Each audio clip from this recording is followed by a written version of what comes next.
کیا موجودہ دور میں مسلمانوں کا اتحاد سب سے بڑی ضرورت نہیں ہے؟ ایسے حالات میں صرف اپنے اپنے مسلک کی تبلیغ کرنا اور اسی پر ساری توانائیاں صرف کر دینا کیا وقت کے تقاضوں کے خلاف نہیں؟ اگر ہر کوئی اپنے ہی موقف پر اڑا رہا تو اتحاد کیسے ہوگا؟ جی بالکل، آپ کا سوال بہت اچھا ہے اور اس وقت کی ضرورت ہے کہ اتحاد کی ضرورت ہے۔ جی، اور اتحاد کیسے ممکن ہے؟ اتحاد کیسے ممکن ہے؟ اتحاد جوڑنے سے ممکن ہے یا توڑنے سے ممکن ہے؟ اگر ایک بندہ کہتا ہے کہ ڈیمیج ہیز بین ڈن، میں توڑ پھوڑ کر رہا ہوں، تو وہ مسلمانوں کو جوڑنے کے لیے آئے یا توڑنے کے لیے آئے؟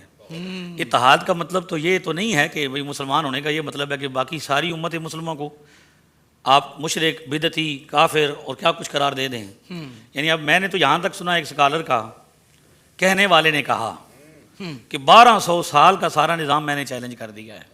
اگر اسلام کے 1400 سالوں میں سے 1200 سال نکال دیے جائیں تو اس کا مطلب ہے کہ 1200 سال تک مسلمان تھے ہی نہیں، اور اب آ کے اسلام اڑتا ہوا ان کے پاس پہنچا ہے۔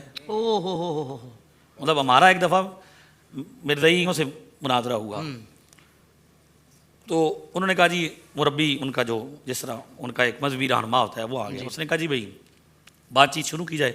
میں نے کہا پہلے تعارف تو ہو جائے نا کہ آپ کون ہیں ہم کون ہیں، تاکہ بات آسان ہو جائے۔ تو مجھے اس نے کہا کہ آپ اپنا پہلے تعارف کروائیں۔ میں نے کہا ہمارا سمپل سا تعارف ہے، 2 جملوں میں یا 1 جملے میں کر لیں کہ ہم پہلی صدی کے مسلمان ہیں۔ کیا بات ہے! ہمارا کیا تعارف ہے جی؟ نبی پاک صلی اللہ علیہ وسلم پہلی صدی میں، صحابہ کرام پہلی صدی میں، تابعین اعظام پہلی صدی میں، امام اعظم حنیفہ پہلی صدی میں، اور بر صغیر پاک و ہند کا ریکارڈ چیک کر لیں 23 ہجری سے یہاں اسلام ہے۔ کیا بہت اچھا! حضرت عمر رضی اللہ عنہ کے زمانے سے، تو وہ ہمارا تو پہلی صدی کا اسلام ہے۔ اب تم بتاؤ کہ تم کیا؟ اس نے کہا ہم تو احمدی ہیں، ہم احمدی ہیں۔ میں نے کہا چلو یہ احمدیت کو بتا دو کہ یہ کیا چیز ہوتی ہے۔ کہتا کہ احمدیت حقیقی اسلام کا نام ہے۔ میں نے کہا اچھا اب یہ بھی بتا دو کہ جیسے تم حقیقی اسلام کہہ رہے ہو اس کی کوئی نہ کوئی ڈیٹ آف برتھ بھی ہے کہ نہیں، یہ کب آئی دنیا پر، اس کا وجود کب سے ہے؟ یہ مسئلہ سن لیں آپ، انشاءاللہ بڑی باریکی سے سمجھ آئے گا کہ فرقہ واریت کیا ہوتی ہے اور اسلام کیا ہوتا ہے۔ واہ واہ! میں نے کہا بھائی اب آپ نے کہا کہ بھئی احمدیت جسے آپ نے حقیقی اسلام کا نام دیا اس کی ابتدا کب سے ہے؟ تو کہتا ہے 1889 میں۔ کب جی؟ احمدیت اور قادیانیت کی ابتدا ہوئی کب؟ 1889 میں۔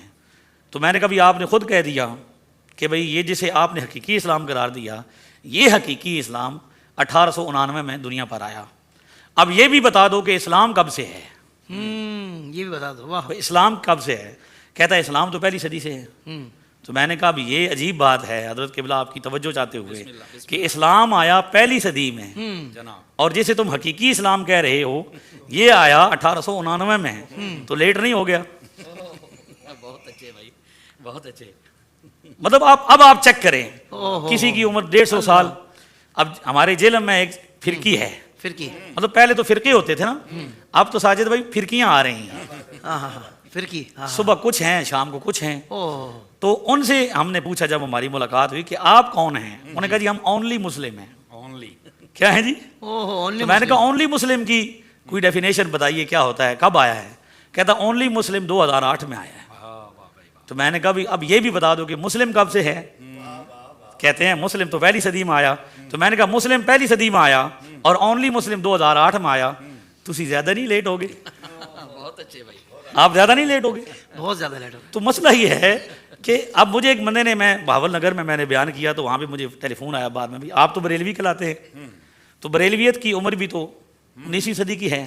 اعلیٰ حضرت عظیم البرکت شیخ الاسلام والمسلمین امام الائمہ امام احمد رضا خان رضی اللہ تعالیٰ عنہ کا جو دور مبارک ہے، میں نے کہا ہمیں بریلوی کہتے ہوئے کوئی پریشانی نہیں ہوتی، ہماری تو ٹھنڈ پڑ جاتی ہے، نسبت ہے ہماری، ہمارے امام کا مسکن ہے بریلی شریف۔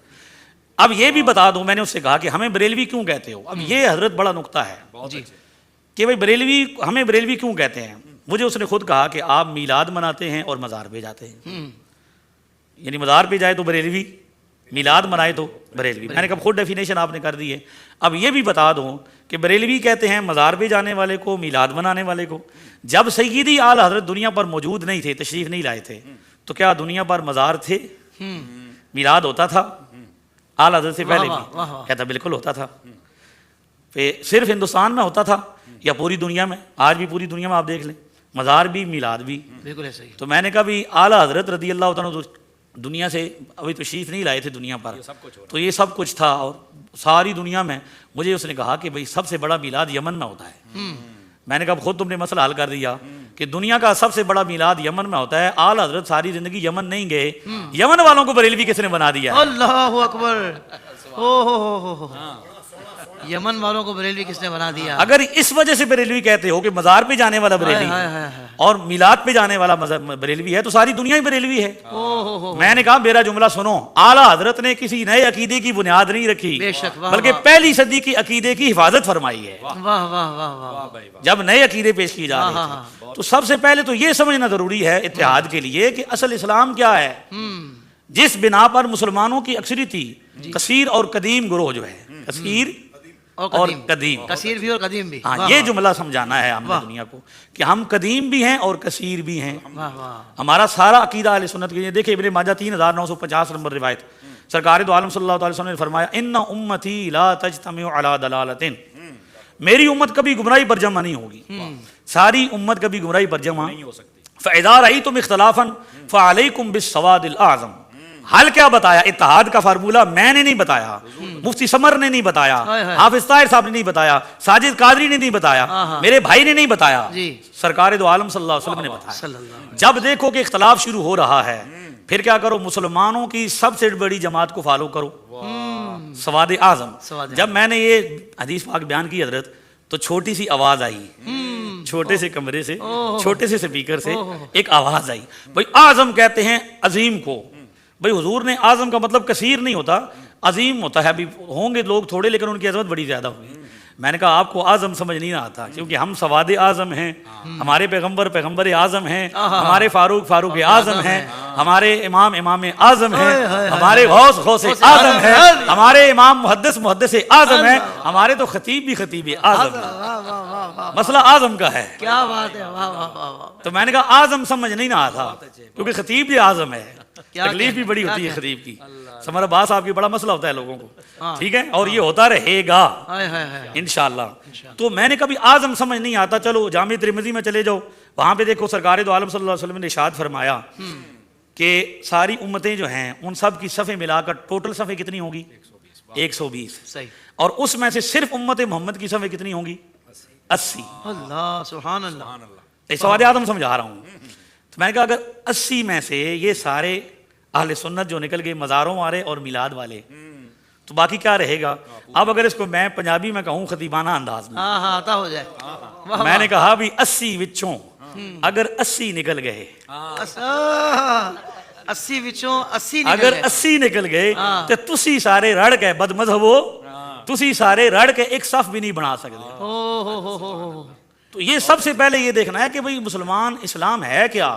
جو بندہ کھڑا ہو جائے جسے کیا ہو کچھ چیز کسی چیز کا پتہ ہی نہ ہو, وہ دعویٰ کر دے, آپ اسے فرقہ قرار دے دیتے ہیں. اور فرقہ کہتے کس کو ہیں؟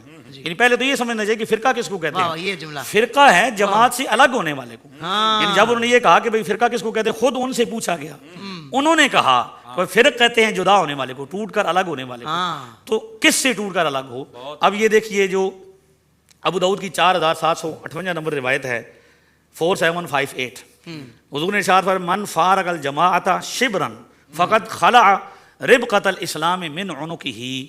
جو جماعت سے ایک بالشت, ایک گٹھ پنجابی میں کہتے ہیں, ایک بالشت بھی جدا ہوا, اس نے اسلام کی کیا کر دی؟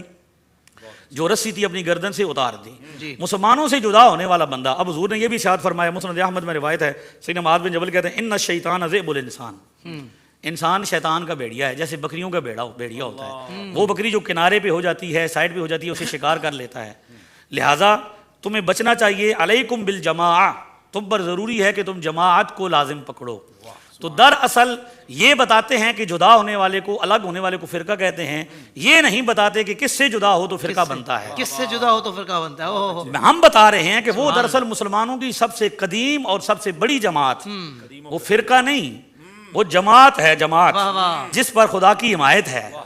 من شذ شذ فی النار, جس سے جدا ہونے والا کہاں جاتا ہے؟ حضور فرما رہے ہیں کہ وہ جہنمی ہے. در مرشد دا چھڈی نہ ہی, نہیں تا ہو جاویں گا روگی, جیڑی بکری اجڑوں نکھڑی او پگیاڑاں جوگی. یعنی جو ریوڑ سے مسلمانوں کے ریوڑ سے جدا ہوگی وہ کیا ہوگی؟ سونا جنگل رات اندھیری چھائی بدلی کالی ہے، سونے والو جاگتے رہیو چوروں کی رکھوالی ہے۔ تو اب پہلے تو یہ دیکھنا ضروری ہے کہ مسلمانوں کی وحدت کیسے ضروری ہے، کہ مسلمانوں کے جو متفقہ نظریات ہیں، مسلمانوں کے جو کثیر نظریات ہیں، ان کی حفاظت کی جائے۔ اب آپ سوشل میڈیا کا منظرنامہ دیکھ لیں حضرت، آپ کو پتہ چلے گا کہ کوئی ایک بندہ آتا ہے، وہ ایک مائک لگا لیتا ہے، ایک کیمرہ لگا لیتا ہے اور کہتا ہے جی یہ مزار پہ جانا شرک ہے۔ مزاروں پہ جانے والے اگر مشرک ہیں تو مسلمان کتنے رہ جاتے ہیں، اور پھر مشرک بھی ہیں اور ان کے پیچھے نماز بھی پڑھی جاتی ہے، یعنی ہم مشرک بھی ہیں۔ دیکھیں ہمارا کانفیڈنس دیکھیں کہ ہم کسی بدتمیز کو اپنا امام نہیں بناتے، کیا جملہ، چاہے وہ محلے کا امام ہو یا کعبے کا کیا امام۔ جملہ دیا، کسی بدتمیز کو امام نہیں بناتے۔ واہ واہ، ہم کسی بھی بدتمیز کو اپنا امام، چاہے محلے کا امام ہو یا کعبے کا امام ہو، ہمارا کانفیڈنس دیکھیں۔ اور وہ ہمارے بارے میں کیا کہتے ہیں، بدعتی بھی ہیں، مشرک بھی ہیں، ٹھیک ہے، اور ہمارے پیچھے نمازیں بھی ہو جاتی ہیں۔ تو یہ کنفیوز ہے نا۔ تو دراصل ان لوگوں کا مسئلہ ہے کہ وہ مسلمانوں کو کیا کر رہے ہیں، تقسیم کرتے ہیں۔ تو وحدت کا مطلب یہ ہے کہ بھئی آپ اپنے موقف پہ قائم رہیں اور دوسرے کے موقف کو کیا کریں، دوسرے کو گالیاں مت دیں، ان کو چھیڑیں نہیں اور ان کو ماریں نہیں، لڑائی نہ کریں، باقی اپنا موقف بیان کریں اور اسے اہل علم بیان کریں۔ تو پھر مسائل کیا ہو جائیں گے، حل کی طرف جائیں گے۔ تو مسلمانوں کی سب سے بڑی جماعت پر ہی حملے ہو رہے ہیں اور ان کے عقائد کو مشکوک بنایا جا رہا ہے۔ یہ کیوں کہا جاتا ہے کہ دیکھیں مفتی سمر عباس صاحب ہیں، آپ سوشل میڈیا پہ دیکھیں کہ کچھ لوگ ان کے پیچھے لگے ہوئے ہیں، علماء کو برا بھلا کہتے ہیں۔ کیوں کہ اصل میں کسی نے کہا تھا میاں صاحب کو بھی تسی ٹھیکیدار ہوندے ہو۔ مولوی کیا ہوتا ہے، ٹھیکیدار ہوتا ہے۔ میاں صاحب نے فرمایا مولوی ٹھیکیدار نہیں ہوتا، مولوی چوکیدار ہوتا ہے۔ واہ واہ واہ واہ واہ واہ، میرا مفتی صاحب کا آپ کا سب کا یہ تعارف ہے، چوکیدار رسول اللہ دا دیندا پھردا ہوکا، چوکیدار رسول اللہ دا دیندا پھردا ہوکا، لے لے سودا عشق نبی دا اے اللہ دیا لوکا۔ تو ہم یہ بتا رہے ہیں کہ بھئی آپ اتحاد کرنا چاہتے ہیں تو اتحاد کا کوئی فارمولہ تو لے کے آئیں، اس کے لیے کوئی قانون بنائیں کہ بھئی صرف بندہ ماہر بولے گا، سائنس پر سائنسدان گفتگو کرتا ہے، سیاست پر سیاستدان گفتگو کرتا ہے، ہر معاملے میں ماہر لیا جاتا ہے۔ ایک مذہب ہی ایسا رہ گیا ہے کہ جیسے کسی نے نہیں پوچھا، ایک بندے نے کہا جی وہ صحابہ کرام کے پاس کون سی ڈگری تھی؟ میں نے کہا حضور علیہ السلام کی زبان اقدس کہ دین عبداللہ ابن مسعود سے سیکھو، یہ سب سے بڑی ڈگری ہے۔ حضور نے ہر ایک کے بارے میں تو نہیں فرمایا، صحابہ کرام میں بھی تو چنیدہ شخصیات ہیں جن سے حضور نے کیا فرمایا، اجی ایک آیت بھی ہو تو پہنچا دو۔ یہ بھی کہتے ہیں نا بلغوا انی، بھائی بلغوا ولو انی آیا کا یہ مطلب ہے کہ بھائی آپ کو آیت کا مطلب ہی نہیں پتہ اور آگے بڑھائیں۔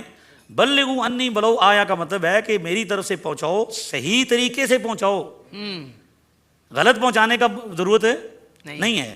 لہٰذا یہ ساری چیزیں جو ہیں یہ سمجھنے کی ہیں کہ اتحاد کی بات کی جاتی ہے، مسلمانوں کے اتحاد کی ضرورت بھی ہے، اور ہمیں اس چھوٹے دائرے سے نکل کر یہ تفرقے کا حکم کس کو ہے، یا ایھا الذین آمنوا پیچھے ہے، واعتصموا بحبل اللہ کے پیچھے کیا ہے، یا ایھا الذین، ایمان والوں کو بتایا گیا ہے کہ وہ چھوٹی چھوٹی اپنی تنظیموں کی بنا پر، چھوٹے چھوٹے معمولی اختلافات کی بنا پر آپس سے جدا نہ ہو، اکٹھے ہو کر رہو۔ صحیح ہے۔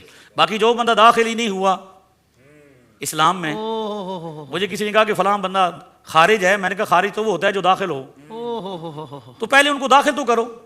لہٰذا یہ جو فارمولہ ہے اتحاد کا یہ بہت اچھا ہے، بڑی خوبصورت بولی ہے، جس نے بھی مسلمانوں کو توڑا ہے اسی بولی سے توڑا ہے۔